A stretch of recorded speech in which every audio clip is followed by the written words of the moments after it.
Merry Christmas. I got a Doctor Who look at that, Matt Smith as well. Sonic Screwdriver, Weeping Angels, TARDIS, and then there's like a bow tie there as well. Welcome back to the channel, and yes, this is a ad for my second channel. My second channel where I'll be doing reactions and tier lists and stuff like that. I've done a few Total Drama videos on there. So yeah, that'll be in the link. That'll be in the description. Please, check it out. That's why I do non-gaming videos. So, today I thought, what's better than to celebrate my favourite TV show of all time, Doctor Who, by ranking the last season of Doctor Who that came out in May 2023. We're getting season 2, I think going to be March. Hopefully it's March, I don't want to wait till May.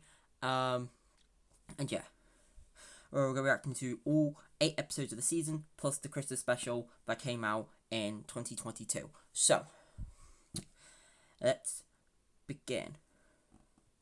We're going to actually change all these to be great, good,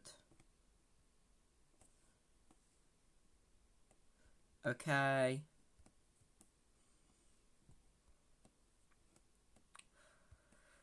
bad, and I'm just gonna type in trash. Right, so I actually did write these all down. I think I wrote it down in one of these books, but I don't really know.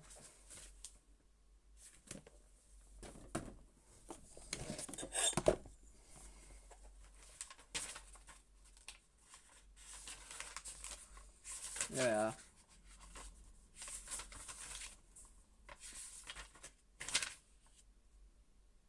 Okay.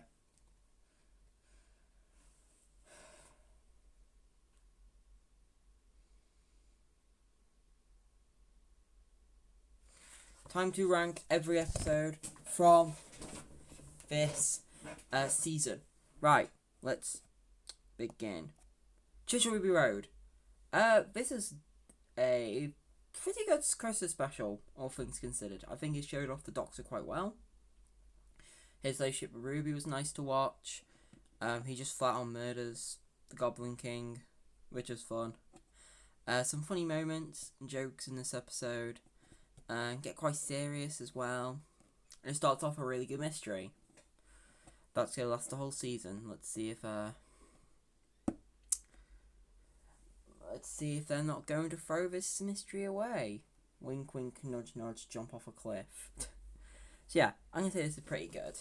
No, it's not one of the best Christmas specials, but it's certainly a very good Christmas special. So, yeah. It's a bit...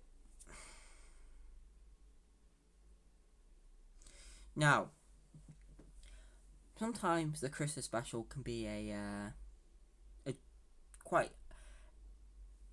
sign of things to come.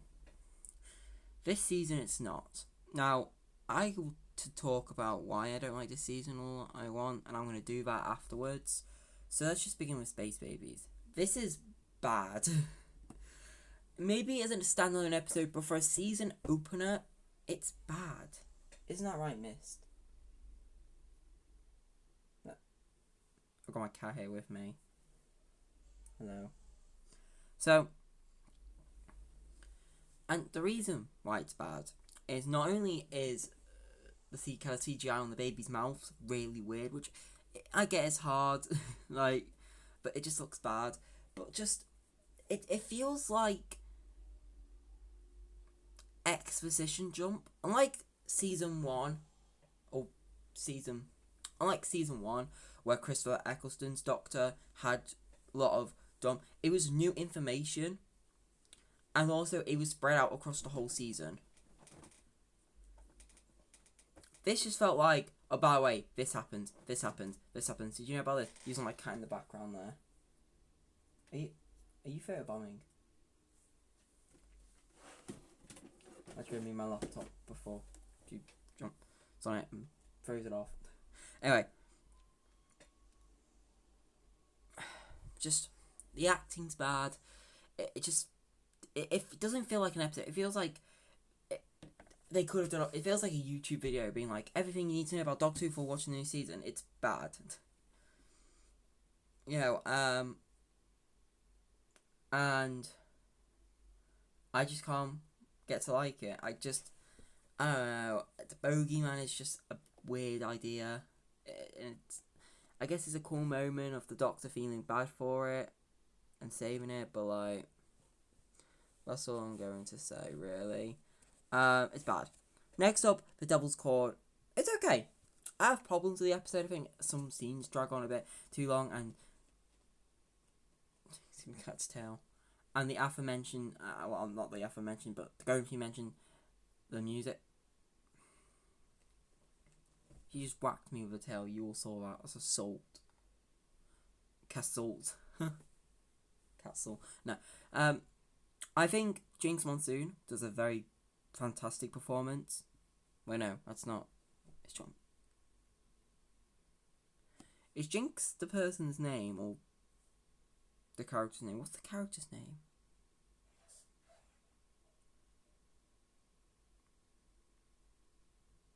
No, Jinx Monsoon's the person playing.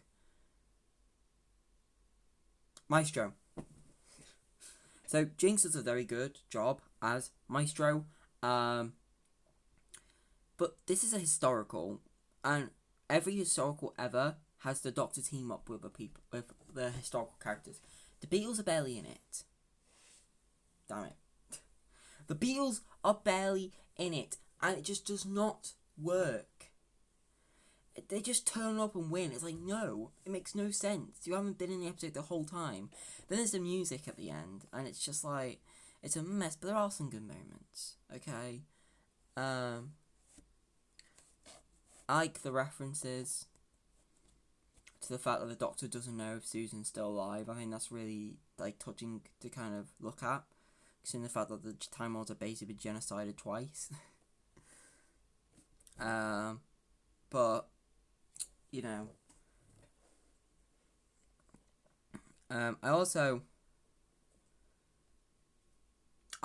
honestly, I'm putting it okay mainly for Jinx Monsoon's performance. It's very good. Yeah. Boom. I think Boom goes great. I'm saying Boom goes great. Boom is a Stephen Moffat classic. Yeah, okay. They've got a character who's meant to be like 13 who acts like a 5-year-old, and that's just, it's really off-putting. But for an episode which is basically a bottle episode, I think this is a very good performance by Shibugawa. Very good performance by Millie Gibson. There's some great moments in this episode. Mainly also great because he says that his favourite food is fish fingers and custard. The Doctor still likes fish fingers and custard. That goes great. This is just a very fun episode. Just a very interesting, well-executed episode. 73 Yards is good. I think this is a fun episode. I'm not a big fan of Doctor Light episodes. That's a lie. I really like Doctor Light episodes. I mean, I don't really like them in this season because it's so short, and also because they literally do it again. This one's also a Doctor Light episode, but the fact is, I don't like them because it's Ncuti's first season. If you're going to do a Doctor Light episode, you have to do it in like a third or second season, not in a first season where you need to get to know the character. And unfortunately, this is why, in my opinion, Ncuti falls flat as a Doctor, because instead of 9 episodes, he only technically kind of gets 7. So, but yeah, I really like this. To kind of establish Ruby's character, it's really good. There's some great set pieces in here. Maybe the defeat of the bad guy is a bit too quick. And the fact that you don't really get any answers explained, I don't care. Like, people really hated that you don't get any answers explained. But it's like, that's just what TV shows do. Like, I bet you they hate the Gavin and Stacey final. Which, yeah, could be annoying, but I personally thought it was cool. But they don't tell you what happens on the fishing trip. But everyone's going to complain about it, I'm telling you now. Anyway, I think this is a very fun episode. I think not knowing just makes it more mysterious. yeah, Dot and Bubble. Now, my main problem with this episode is I just don't care about any of these characters.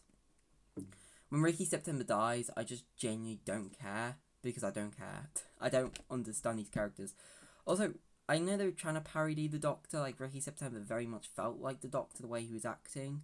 But I don't care about anyone here. Like, the whole point of their characters is that you're meant to hate them and you're meant to kind of root for the fact they'll die. But like, really? Like, I don't care about this girl. Why? Am I meant to not care about her? Is that the point? Is the whole point that you want her to die like the rest of the people? But that's just cruel. Or am I meant to root for her? Which is the problem because she's a bad person. Like, I'll say her portraying Ricky September was a great moment, but like, it's just, I don't understand what they were trying to go for in this episode. I know it was meant to be like the rich people being racist and stuff like that, and it's nicely foreshadowed through the episode, and then they don't listen to him because the Doctor's black, so they go and like, so they end up just following each other to their deaths, but it's like, I don't care.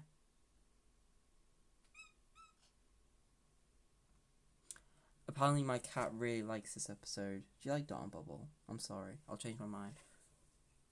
Yeah. She got very angry at me then. Alright.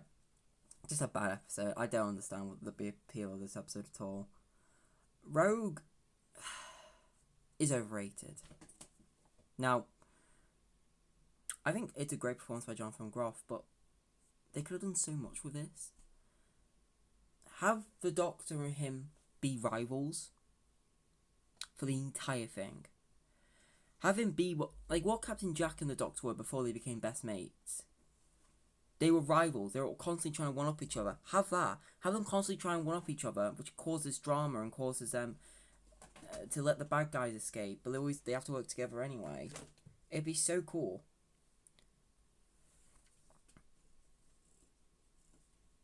And then maybe even have the sacrifice be the fact that the Doctor and Rogue were both willing to sacrifice themselves, and they were battling to see who would sacrifice themselves first. Look at, you know, that'd be funny, but no, I don't care about gayness or anything, but like, I don't like the Doctor being in a relationship. I don't like the Doctor being in a relationship anyway. I think it works with River since she can also regenerate, but the Doctor being with like random people who can't regenerate, I don't like. And it felt quite rushed. Like, if they wanted to do this, they could have done it over multiple stories instead of just one. I also don't care about the bad guys.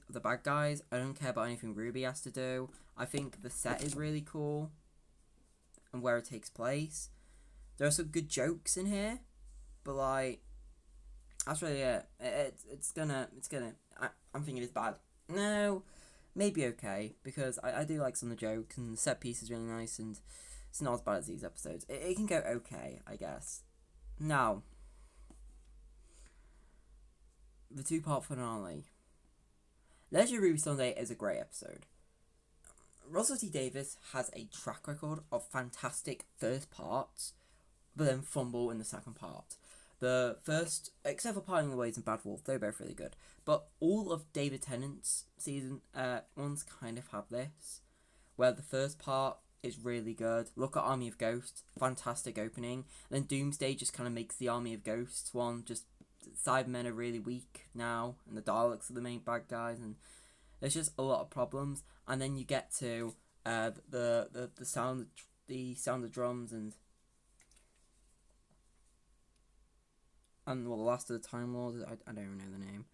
Where the first part's really good, and the second part kind of fumbles. And then Stolen Earth and Journey's End, even though I do like them episodes, Journey's End has a lot of just stupid moments when the Journey's End is so fantastic. Stolen Earth, sorry, is so fantastic, where Journey's End has a few just kind of weird things in that episode. Yeah. So, let's see if this breaks the chain. Legend of Ruby Sunday is a fantastic opening episode. There's so much fantastic kind of setup to it. I fully thought it was going to be Satan or the Beast again. They literally say the Beast, and I'm like, oh yeah, it's gonna be Beast. And then when it was Sutekh, I was like,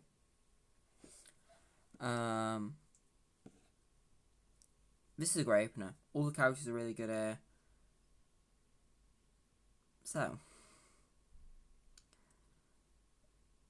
let's see how the final does. Now, this is one of the worst episodes of Doctor Who I've ever watched. And it's painful for me to say this because I wanted to like it, but I could not because it just... Now, first of all, I have no problem with Ruby's mum being a random girl because it makes so much sense.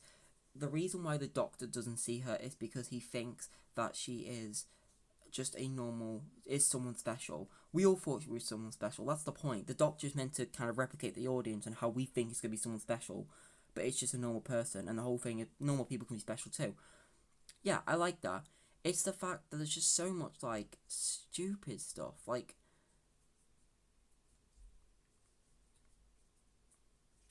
why is she so important? I guess because it's mysterious, but like, why does Sutekh care so much? What does any of this mean? Why does she point at a road and all of a sudden that's her name? How do they know that?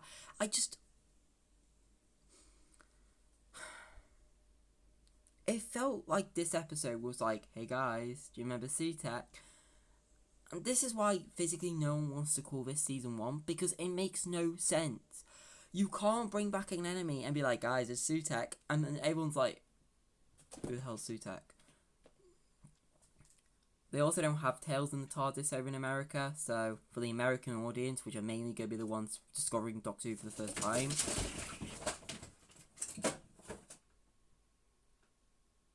it's a meh. You're right down there. I think my cat just fell. You're alright. She's alright. Cats. Yeah. Overall, the season's just meh.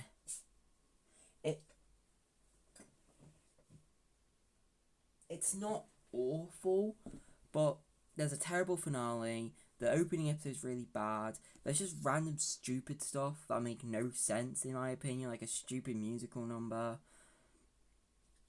stupid characters I don't care about, a romance story which just feels rushed and does not feel like it's been played out enough, 2 Doctor Light episodes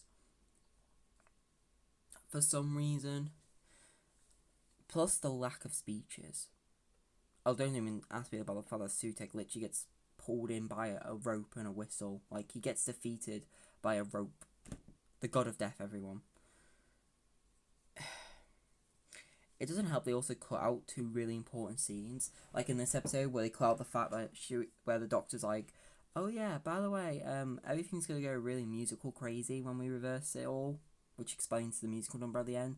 And this episode where it literally is a whole deleted scene where they show him how he got the whistle, which cut out a whole big plot point. Like, why?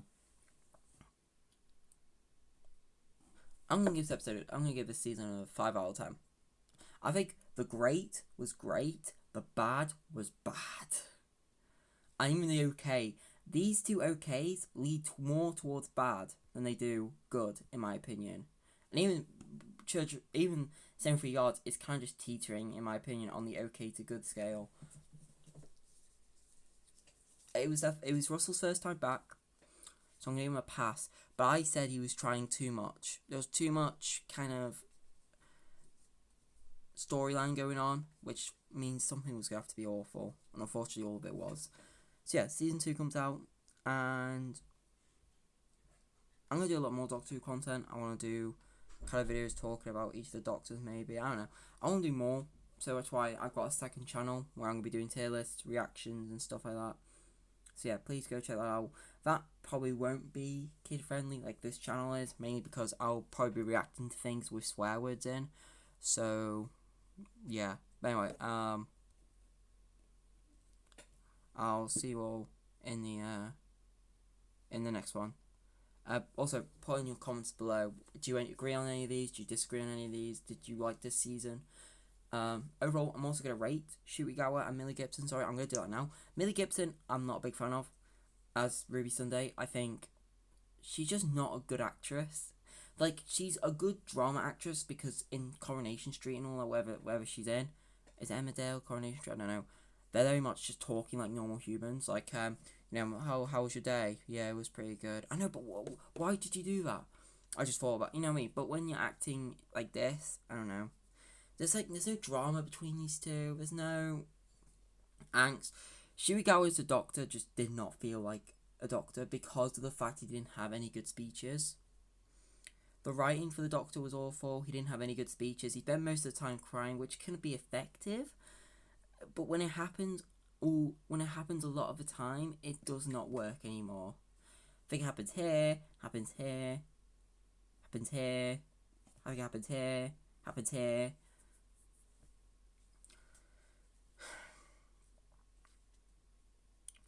I will say Joy to the World, even though I put Joy to the World in probably okay, I think it was good, and it honestly gave, and the doctor cries again, it felt like Shuigawa was the doctor. I felt like he had so many funny, good moments, and it gave him a personality, so hopefully the writing will be better, and hopefully he's just going to get a speech. Hopefully he's going to get a great speech against the monster, you know what I mean, that we've all come to love from Doctor Who. Anyway, yeah, I'm excited for season 2. The trailer looks really good. And yeah, I'll see you on the next one. Goodbye.